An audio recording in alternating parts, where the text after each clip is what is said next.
Hai korang, hari ni anak-anak bos ni ada kat rumah Cik Na. Diorang nak bercuti sekejap di rumah. Ni Muhammad ni, bos Cik Na cakap dia nak datang. Jadi mama dorang pun hantarlah. Mariam pun mesembang.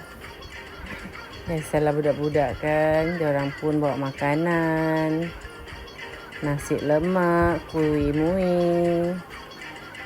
Jadi mama cakap dia pun nak makan juga sama Mariam. Adam dah makan mochi dia.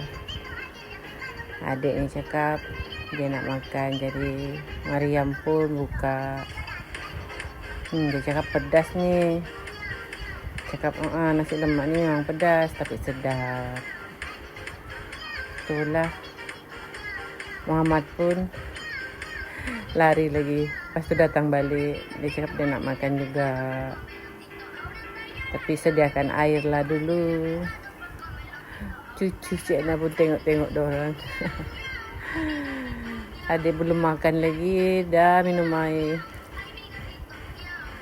Jadi Cik Na cakap makanlah dulu, baru kita duduk-duduk di luar. Sekarang dah siap makan, orang pun ajak pergi luar. Apalagi Muhammad golek-golek lah dia. Seronok cakap macam kat kampung dia cakap. Duduk kat sini, Acik Ana duduk macam di kampung. Ada burung merak dia cakap. Muhammad tak berhenti mengembang. Dia cakap dia tak nak balik. Boy, seronok cakap dia. Jadi Cik Na pun cakap banyak nyamuk. Tak apa dia cakap. Dia nak tangkap rama-rama. Sebab rama-rama pun ada. Jadi biasalah kan budak-budak. Kalau datang di tempat penjaga dorang ni, seronok dorang. Tengok tu, dia lari-lari dah. Ada rama-rama katanya. Dengan penyedok dia. Dah siap di luar tu, penat. Cik Na pun masakanlah dia orang Maggi. Macam biasa Muhammad makan lama. Jadi video ni Cik Na pun kasih cepat lah. Seronok dorang.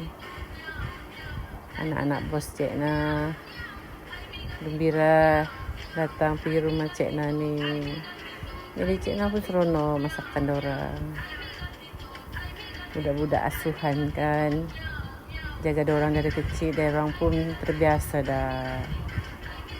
Korang pun tahu kan, bila kita dah jaga dorang dari kecil tu, dorang tu rapat dengan kita. Walaupun kita ni bukan darah daging dorang, tapi kita dorang jaga dorang dari kecil, jadi dorang terbiasa. Kan? Jadi Cik Na pun jaga dorang macam anak sendiri. Dan nama pun anak bos kan, kita kerja. Rumah ni pun rumah dorang juga. Rumah ni rumah mama bapak dorang. Cik Na cuma tumpang tinggal saja. Tengoklah dorang makan, gembira dorang.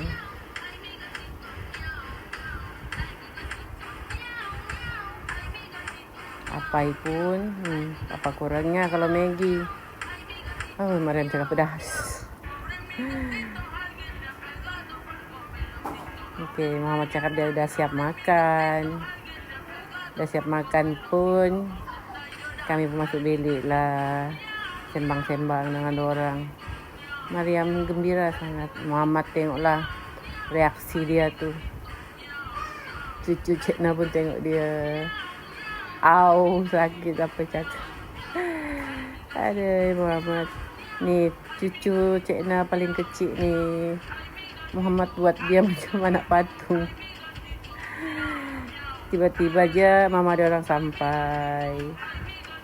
Jadi Cik Na cakap mama korang dah sampai, dia orang pun balik. Muhammad cakap bye-bye, Maria pun cakap bye-bye. Okey korang, sampai sini je. Bye-bye.